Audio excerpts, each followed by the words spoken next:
नमस्कार दोस्तों, चलिए सुनते हैं जयशंकर प्रसाद के द्वारा लिखी कहानी चूड़ी बाली। अभी तो पहना गई हो बहू जी, बड़ी अच्छी चूड़ियां हैं। सीधे बम्बई से पार्सल मंगाया है। सरकार का हुक्म है, इसलिए नई चूड़ियां आते ही चली आती हूँ। तो जाओ, सरकार को ही पहनाओ, मैं नहीं पहनती। बहू जी, जरा देख तो लीजिए, कहती मुस्कुराती हुई ढीठ चूड़ी वाली अपना बक्स खोलने लगी। वह 25 वर्ष की एक गोरी छरहरी स्त्री थी। उसकी कलाई सचमुच चूड़ी पहनाने के लिए ही ढली थी। पान से लाल पतले पतले ओठ 2-3 वक्रताओं में अपना रहस्य छिपाए हुए थे। उन्हें देखने का मन करता, देखने पर उन सलोने अधरों से कुछ बुलवाने का जी चाहता है, बोलने पर हंसाने की इच्छा होती, और उसी हंसी में शैशव का अलहड़पन, यौवन की तरावट और प्रौढ़ की सी गंभीरता बिजली के समान लड़ जाती।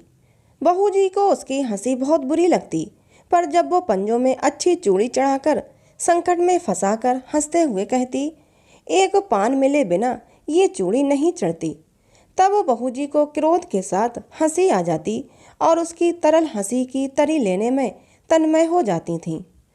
कुछ ही दिनों से ये चूड़ी वाली आने लगी है। कभी कभी बिना बुलाए ही चली आती और ऐसे ढंग फैलाती कि बिना सरकार के आए निपटारा ना होता। ये बहू जी को असहाय हो जाता।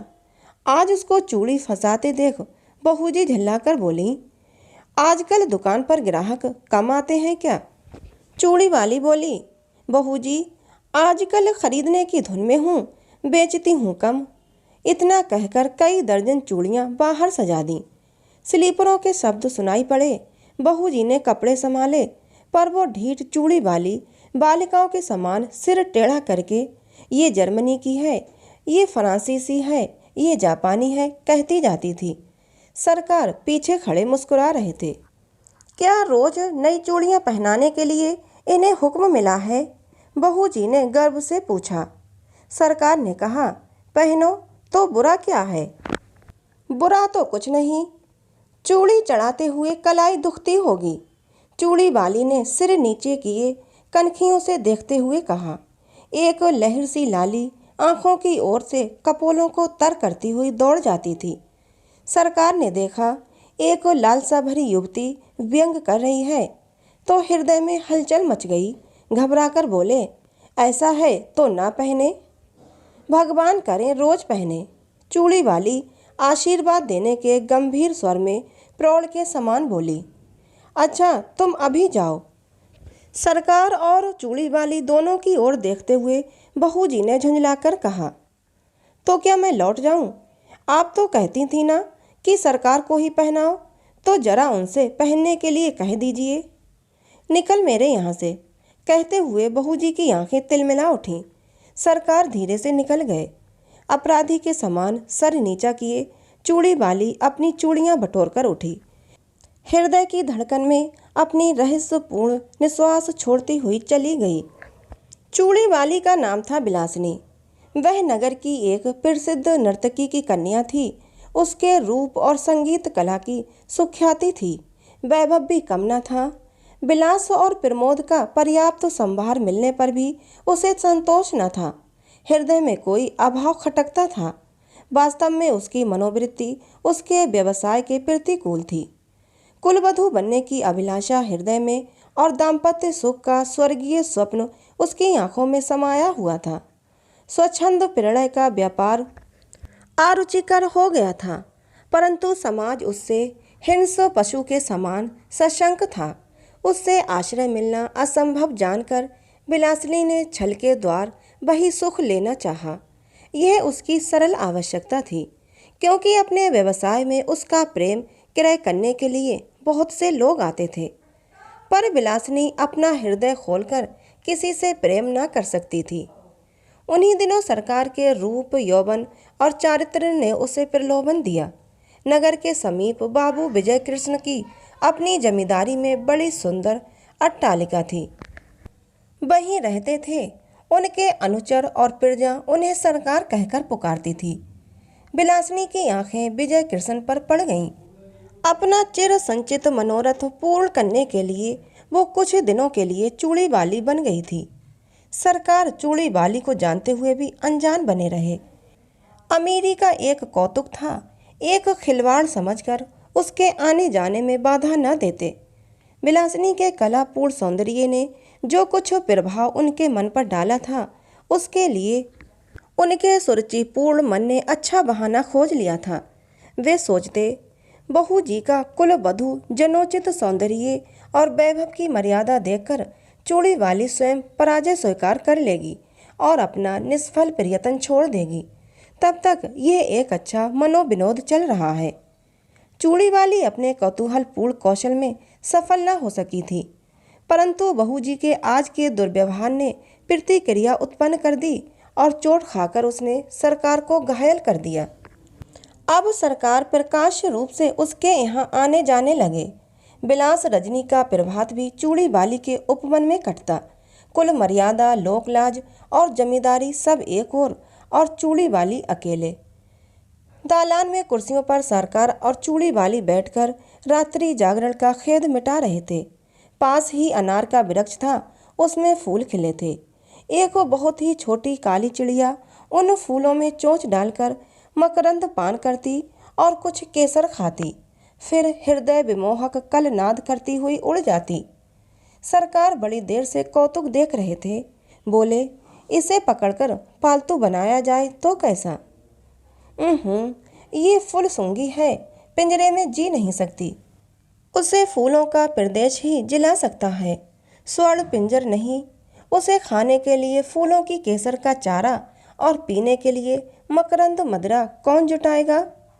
पर इसकी सुंदर बोली संगीत कला की चरम सीमा है।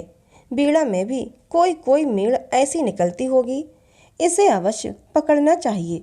सरकार बोले, जिसमें बाधा नहीं, बंधन नहीं, जिसका सौंदर्य स्वच्छंद है, उस असाधारण प्राकृतिक कला का मूल्य क्या बंधन है?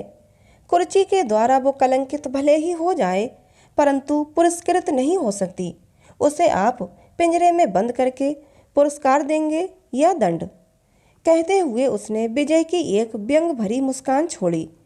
सरकार की उस वन विहंगम को पकड़ने की लालसा बलवती हो उठी। उन्होंने कहा, जाने भी दो, वह अच्छी कला नहीं जानती। प्रसंग बदल गया। नित्य का साधारण विनोदपूर्ण क्रम चला। चूड़ी वाली अपने अभ्यास के अनुसार समझती कि यदि बहू जी की अपार प्रेरणा संपत्ति में से कुछ अंश मैं भी ले लेती तो हानि क्या? परंतु बहू जी को अपने प्रेरणा के एकाधिपत्य पर पूर्ण विश्वास था। वह निष्क्रिय प्रतिरोध करने लगी।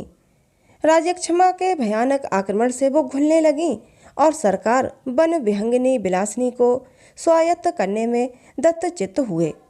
रोगी की शुश्रूषा और सेवा में कोई कमी न थी, परंतु एक बड़े मुकदमे में सरकार का उधर सर्वस्वांत हुआ, इधर बहू जी भी चल बसी। चूड़ी वाली ने समझा कि उसकी पूर्ण विजय हुई, पर बात कुछ दूसरी थी। विजय कृष्ण का वो एक विनोद था। जब सब कुछ चला गया तब विनोद लेकर क्या होगा? एक दिन चूड़ी वाली से छुट्टी मांगी। उसने कहा, कमी किस बात की है? मैं तुम्हारी ही हूँ और सब विभव भी तुम्हारा है। विजय कृष्ण ने कहा, मैं वेश्या की दी हुई जीविका से पेट पालने में असमर्थ हूँ। चूड़ी वाली बिखरने लगी। विनय किया, रोई, गिड़गिड़ाई, पर विजय कृष्ण चले ही गए। वह सोचने लगी कि अपना व्यवसाय और विजय की गृहस्थी बिगाड़कर जो सुख खरीदा था उसका कोई मूल्य नहीं। मैं कुलवधू होने के उपयुक्त नहीं। क्या समाज के पास इसका कोई प्रतिकार नहीं? इतनी तपस्या, इतना स्वार्थ और त्याग क्या व्यर्थ है? परंतु विलासिनी ये न जानती थी कि स्त्री और पुरुष संबंधी समस्त अंतिम निर्णय करने में समाज कितना ही उदार क्यों न हो, दोनों पक्षों को सर्वथा संतुष्ट नहीं कर सका और न कर सकने की आशा है। ये रहस्य सृष्टि को उलझा रखने की कुंजी है। विलासिनी ने अब बहुत सोच समझकर अपनी दिनचर्या बदल डाली।